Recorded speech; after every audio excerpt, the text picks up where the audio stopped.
Hi everyone. তো হুই শহরের দ্বিতীয় দিনে তোমাদের সবাইকে স্বাগত। আমরা হোটেল থেকে বেরিয়ে এখন বেসিক্যালি এই ড্রাগন বোট গুলোতে করে 8 ঘন্টা আমাদের যেতে লাগবে। তো 8 ঘন্টা জলে পারফিউম রিভারের ওপর দিয়ে গিয়ে আমরা প্রথমে একটা প্যাগোডায় যাব এবং প্যাগোডাটা ভালো করে ঘুরে টুরে তারপরে আমরা সিটাডেলে আমাদের যাওয়ার প্ল্যান। তো ড্রাগন বোটও আমার কালকে সন্ধ্যেবেলা তোমাদেরকে দেখাচ্ছিলাম, দেখে আমার বেশ ভালোই লাগছিল। তো আজকে ভালো হবে, আমার ড্রাগন বোট চড়াও হয়ে যাবে। কেমন?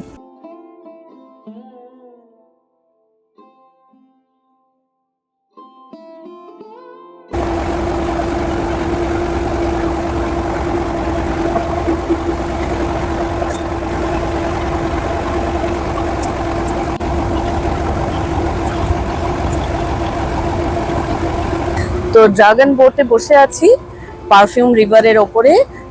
গাইড দাদা বলছিলেন যে এই রিভারটা, নদী যেখান থেকে শুরু হয় সেখানে প্রচুর সুন্দর গন্ধওয়ালা ফুলের গাছ আছে 2 তীর মিলে, সেই জন্যই এই ফুলগুলো পড়ে বলে সত্যি নাকি এই জলে সুন্দর গন্ধ আছে।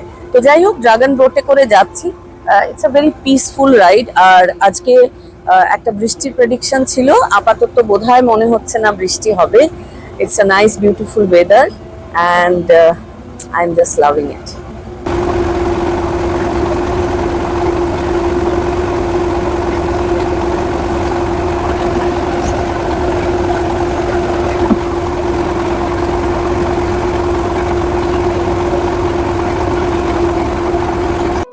হ্যালো, তো আমরা চলে এসেছি থিয়েন মু প্যাগোডাতে। থিয়েন মানে হচ্ছে হেভেন, মু ইজ লেডি। তো এই প্যাগোডাটাকে বলা হয় হেভেনলি লেডি প্যাগোডা। এটা পৌরাণিক কাহিনী অনুযায়ী 1601 খ্রিস্টাব্দে এখানে এই যে পিলারটা তোমরা পেছনে দেখতে পাচ্ছ তার সামনে একজন হেভেনলি লেডির আবির্ভাব হয়েছিল এবং তদানীন্তন যিনি রাজা ছিলেন তাকে এই হেভেনলি লেডি বলেন যে যদি এখানে একটা প্যাগোডা এবং পিলার প্রতিষ্ঠা করা হয়, that will be good for the dynasty.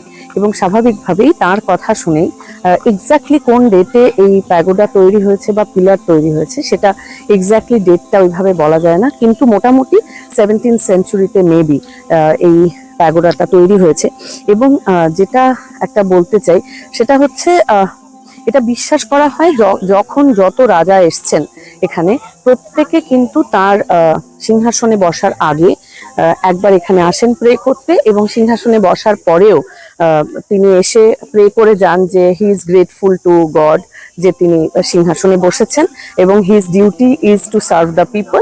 এবং সাধারণ মানুষও কিন্তু একইভাবে যে কোনো তাদের হোলি বা পায়াস কাজের আগে তারা এখানে এই প্যাগোডাতে আসেন এবং তারা প্রে করেন যাতে যে কাজের জন্য তারা এসেছেন সেটা যাতে সুষ্ঠুভাবে হয়ে যায়। বাট অ্যাপার্ট ফ্রম দ্যাট এই প্যাগোডা কমপ্লেক্সটা একদম পারফিউম রিভারের তীরে অবস্থিত, সুতরাং আর্কিটেকচার ওয়াইজ যেমন এটার একটা আলাদা মাহাত্ম্য আছে, scenic beauty wise also this is extremely nice, কারণ একদম জলের ধারে অবস্থিত। এবং আমাদের গাইড দাদা বলছিলেন যে ওপর থেকে যদি দেখা যায় তাহলে পুরো প্যাগোডা কমপ্লেক্সটা একটা টার্টল বা কচ্ছপের মতন দেখতে লাগে।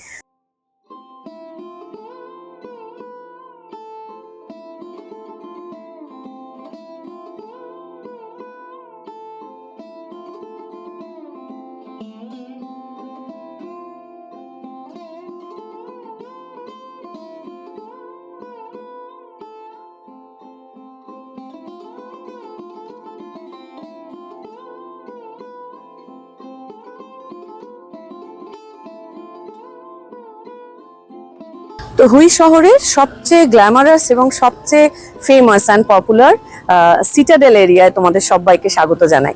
তো এই জায়গাটা নাগুয়েন ডাইনাস্টির সময় তৈরি হয়েছিল এবং যে রাজার আন্ডারে তৈরি হয়েছিল 1804-এ, তার নাম হচ্ছে জিয়া লং। তো আমি আগেই বলেছি যে 1802 থেকে 1845 পর্যন্ত হুই পলিটিক্যাল ক্যাপিটাল ছিল, but it's not only about political capital, culturally এবং সোশ্যালিও হুই কিন্তু একটা অত্যন্ত সম্মানজনক অবস্থানে সবসময় ছিল। কারণ আমি গাইড দাদার কাছে শুনছিলাম যে ফেনশুই অনুযায়ী এটার লোকেশনটা নাকি ভীষণ ভালো এবং it's very pious for the rulers to rule. তো সেজন্য সবাই এখানটায় চুজ করেছিলেন অ্যাজ ক্যাপিটাল।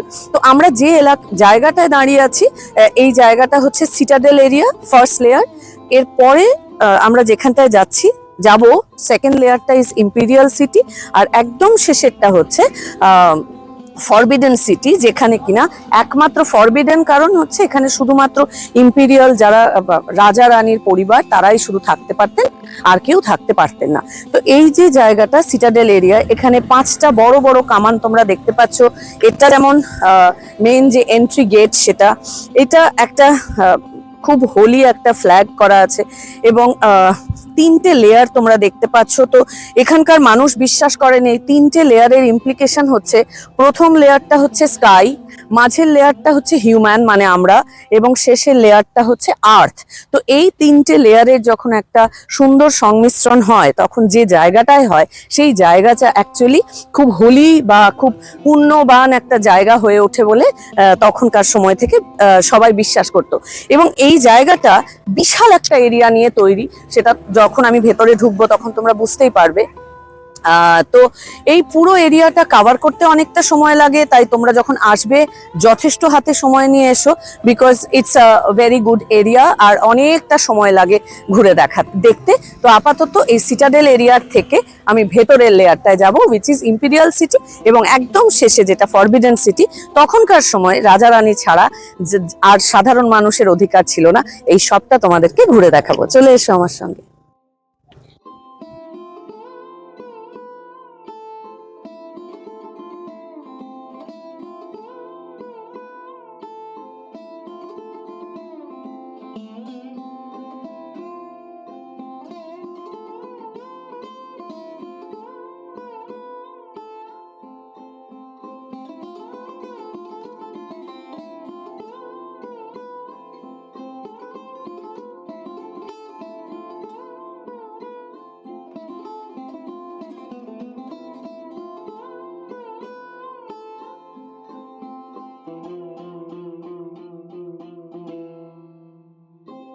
আমরা সেকেন্ড লেয়ারে পৌঁছেছি এখন, উইচ ইজ ইম্পিরিয়াল সিটি। আমরা ইতিহাস বইতে প্রচুর পড়ি, এই যেটা অ্যাডমিনিস্ট্রেটিভ বিল্ডিং হয় সেটা সাধারণত এরকম জলের পরীক্ষা দিয়ে ঘেরা থাকে, যাতে শত্রুরা চট করে আক্রমণ করতে না পারে। ইম্পিরিয়াল সিটির 2টো ফ্লোর আছে তোমরা দেখতে পাচ্ছ। মাঝে নিচের যে ফ্লোরটা, সেখানে হলুদ রঙের ঠিক মাঝের গেটটা দিয়ে রাজা রানীরা প্রবেশ করতেন স্বাভাবিকভাবেই। রাজা রানীর গেটের ঠিক দুদিকে 2টো গেট আছে। বাঁদিকের গেটে সিভিল ম্যান্ডারিন আশা করি তোমরা জানো সবাই, তারা যারা অ্যাডমিনিস্ট্রেটিভ অফিসিয়ালস ছিলেন তাদের ম্যান্ডারিন বলা হতো। মূলত চীন থেকে এই প্রথাটা এসছে। তো এই গেটটা দিয়ে সিভিল ম্যান্ডারিনস যারা ছিলেন তারা প্রবেশ করতেন। এই হলুদ গেটের ঠিক পাশেরটা দিয়ে মিলিটারি পদে যে সমস্ত ম্যান্ডারিনস ছিলেন তারা প্রবেশ করতেন। এই ছোট গেটটা দিয়ে, ডান দিকের আমার, এটা দিয়ে আর্মিরা প্রবেশ করতো। ঠিক তার উল্টো দিকের গেটটা দিয়ে যারা যে সমস্ত জীবজন্তু ঢুকতো, মানে তখনকার সময় তো যুদ্ধের একটা অঙ্গ ছিল, অনেক জন্তু, অ্যানিমালস, তাদের প্রবেশ করতো। তো দোতলাটায় খুব সুন্দর আমি ডিজাইন করা দেখতে পাচ্ছি, টিপিক্যাল ভিয়েতনামিজ আর্কিটেকচারাল স্টাইল। তো রাজা ওপরে বসতেন, আমাদের যেমন দরবার হলের কনসেপ্ট আছে, তো রাজা ওপরে বসতেন, এবং এইখানে সিটাডেল এরিয়াতে যে আর্মিরা যে যুদ্ধের প্র্যাকটিস করতেন সেগুলো কিন্তু তিনি ওপর থেকে যুদ্ধের মহড়াটা দেখতেন।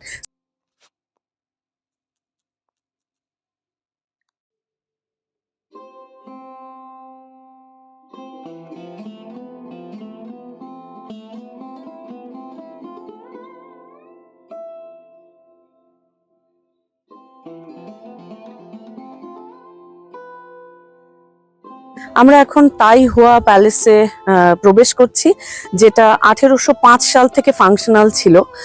তো এই প্যালেসের মধ্যে ইউজুয়ালি রাজার সেরিমনি ইত্যাদি হতো, মানে ইম্পর্টেন্ট অফিসিয়াল কাজ হতো। এবং which is important to mention যে ওপরে এই সমস্ত ড্রাগন তোমরা দেখতে পাচ্ছ। ড্রাগন কে ভিয়েতনামের মানুষ ভীষণ হোলি একটা সিম্বল মানা হয়, and it's a symbol of power also. তো এই প্যালেসের ওপরে স্বাভাবিকভাবে আছে। এবং the most important thing is এই প্যালেসের ভেতরে কিন্তু শুধু হাই অফিসিয়ালস ম্যান্ডারিন যারা ছিলেন তারা ছাড়া যারা সাধারণ ম্যান্ডারিনস ছিলেন তাদের বাইরে এরকম হাত জোর করে দাঁড়িয়ে থাকতে হতো। অনলি হাই অফিসিয়াল ম্যান্ডারিনস যারা, they were allowed to enter this palace with the king.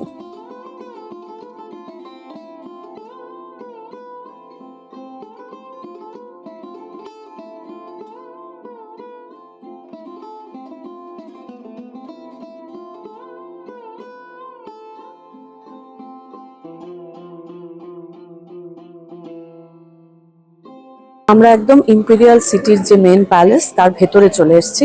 পেছনে রাজার থ্রোন তোমরা দেখতে পাচ্ছ। রাজার থ্রোনের ঠিক পেছনে একটা দরজা আছে, যেই দরজাটা আরো পেছনে যে ফরবিডেন সিটি, যেটা রয়্যাল রেসিডেন্স অফ কিংস, সেটার সঙ্গে কানেক্ট করে। তো রাজা কিন্তু পেছনের দরজা দিয়ে এসে এই থ্রোনে বসতেন, এবং ডান দিকে আর বাঁ দিকে দুটো লাল দরজা তোমরা দেখতে পাচ্ছ আশা করি। ওই দুটোতে আমি যেটা বললাম, হাই অফিসিয়ালস যারা ম্যান্ডারিনস ছিলেন তারা প্রবেশ করতেন, রাজা প্রবেশ করতেন মাঝখানের দরজা দিয়ে, এবং তিনি এসে এই সিংহাসনে বসতেন। আর একটা জিনিস বলতে চাই, actually I was feeling very lucky. Just 3 বছর বন্ধ ছিল এই হলটা, কারণ এই পুরো নতুন এই পেন্টিং গুলো হয়েছে, এবং এই যে সোনালী রংগুলো তোমরা দেখছো, সেটা হচ্ছে সোনার একটা এলিমেন্ট দিয়ে, সোনালী রং দিয়ে এটা তৈরি করা হয়েছে। এবং আমার সংখ্যাটা মনে নেই, বহু টাকা খরচা হয়েছে, এবং এই পুরো হলটাকে এরকম সুন্দর পেন্টিং করা হয়েছে নতুন করে। মাত্র 6 মাস হলো খুলেছে। তো আমরা লাকি যে আমরা এই ঘরটা অন্তত দেখতে পাচ্ছি। আর এই যে ফ্লোরটা একটু দেখো তোমরা, এই ফ্লোরটায় কিন্তু কোনো রিটাচ হয়নি। ফ্লোরটা ঠিক যেমন পুরনো ছিল 1805 সাল থেকে এই সেমই আছে, শুধু এই সিলিংটা নতুন করে করা হয়েছে আর এই সুন্দর ব্রাইট পেন্টিং গুলো করা হয়েছে। 6 মাস আগেই ভিয়েতনাম এলে এটা আর দেখা হতো না। ইট ইজ রিয়েলি গর্জাস, খুব সুন্দর লাগছে দেখতে।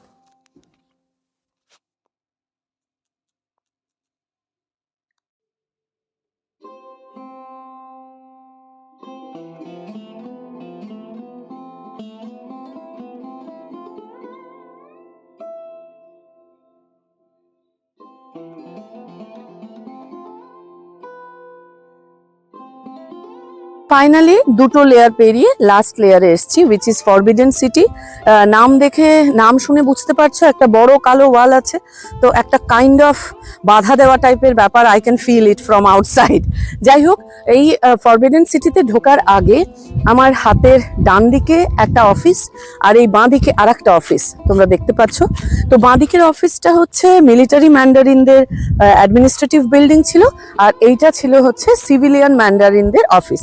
তো যখন রাজা এই ফরবিডেন সিটি থেকে বেরিয়ে মাঝের প্যালেসের ইম্পেরিয়াল সিটিতে যেতেন কাজের জন্য, তখন এই অফিস থেকে সিভিলিয়ান যারা ম্যান্ডারিনস ছিল, they use to carry the papers, আরো কিছু রাজার যেগুলো কাজের জিনিস সেগুলো তারা ক্যারি করতো, কিছু সময় চা, খাবার এটসেট্রা। কিন্তু মিলিটারি ম্যান্ডারিন যারা এই অফিস থেকে রাজাকে গার্ড দিয়ে নিয়ে যেত, মানে 2 types of mandarins were there to accompany the king. যখন রাজা এই ফরবিডেন সিটি থেকে বেরিয়ে দরবারের দিকে যেতেন, এরা কিন্তু আর্মস টার্মস নিয়ে স্বাভাবিকভাবেই রাজার সঙ্গে যেতেন। ফরবিডেন সিটিতে ঢোকার আগে আর একটা জিনিস দেখাতে চাই।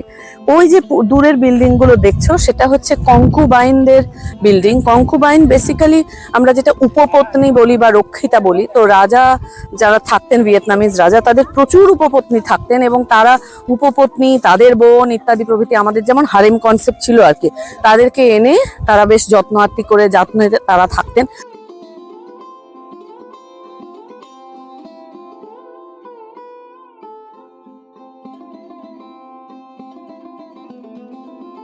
তো আমরা একদম ফরবিডেন সিটির যেটা মেন প্যালেস তার সামনে দাঁড়িয়ে আছি। যে প্যালেসটা তোমরা দেখতে পাচ্ছ সেটা অ্যাকচুয়ালি 1945 এর সময়, সেকেন্ড ওয়ার্ল্ড ওয়ারের সময় প্রচুর বম্বিং হয়েছিল, তাই জন্য মেন প্যালেসটা নষ্ট হয়ে গেছে। কিন্তু প্রায় 80% যার যা পিকচার ছিল অরিজিনাল, সেগুলো দেখে এক্স্যাক্টলি প্রায় 80% একই রকম এটা আর একটা রিবিল্ড করা হয়েছে। ফাইনালি বিউটিফুল প্যালেসের সামনে দাঁড়িয়ে আছি। এটা 90,000 স্কোয়ার মিটার জায়গা নিয়ে তৈরি, ইটস হিউজ।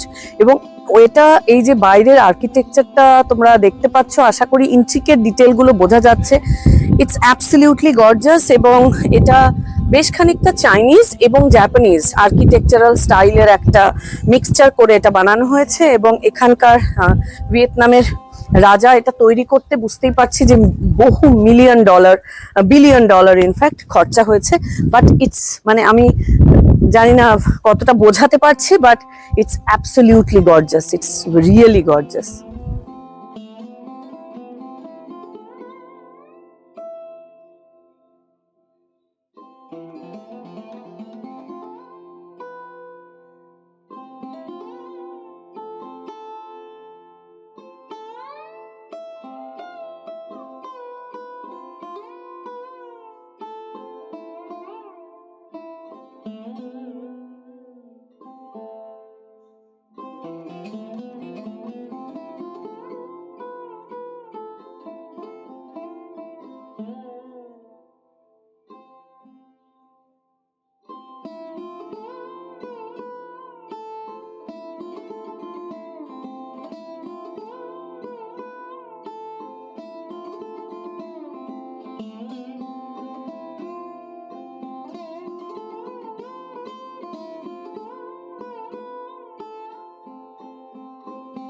গেছো দিদি শুধু ইতিহাস দেখায় না, কিন্তু শপিং করতে ভালোবাসে, কেনাকাটা করতে, ভালো ভালো জামা কাপড় এই যে করতেও ভালোবাসে। তো আমরা এসেছি হুইয়ের সবচেয়ে প্রাচীন পুরনো মার্কেট, যেটার নাম হচ্ছে ডং বা মার্কেট। তো এই দোতলাটা মূলত ক্লোদিং এর জন্য ফেমাস।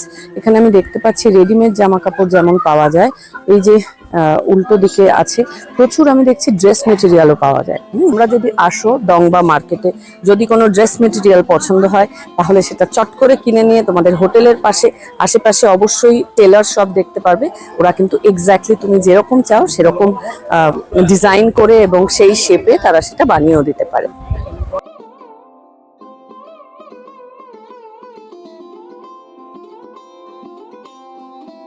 আমার একটা সাদা জামা কেনার প্ল্যান আছে, এখানে লোকে খুব সাদা পরে।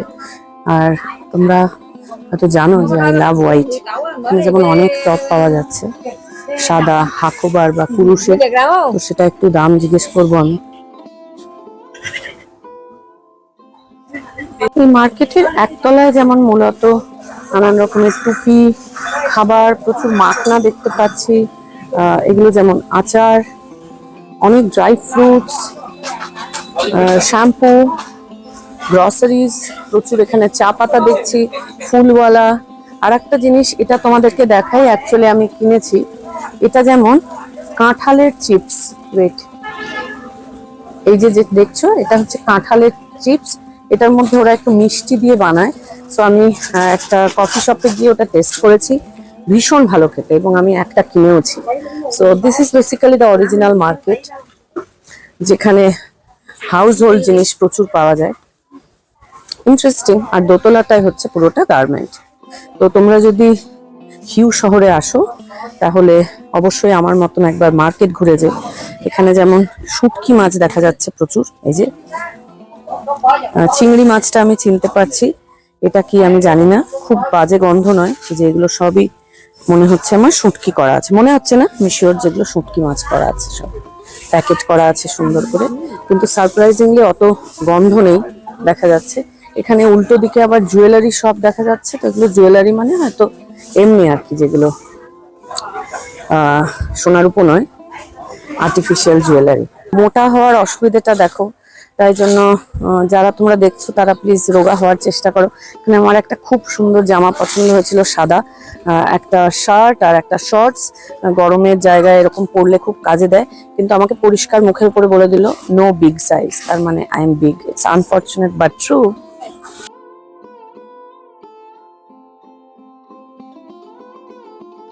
হুই শহর আমার অ্যাকচুয়ালি দারুণ লেগেছে। পারফিউম রিভারের ধারে অবস্থিত বলে হুই শহরের শোভা কিন্তু অনেকটাই বর্ধিত হয়, এবং পুরো বেড়ানোটার মধ্যে ইতিহাস প্রচুর আছে। খুব সুন্দর হুই শহর, সেটা দেখতে ভালো লেগেছে। খাবার দাবারের ভিডিও আর দেওয়ার সুযোগ হলো না, দারুণ দারুণ খাবার খেয়েছি, লোকাল মার্কেটে গিয়ে ভীষণ মজা করেছি।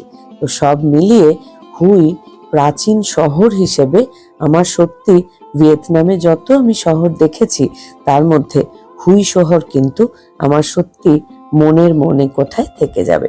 তোমরাও যদি ভিয়েতনাম বেড়াতে আসো তাহলে অবশ্যই হুই শহর বেড়াতে কিন্তু একদম ভুলো না।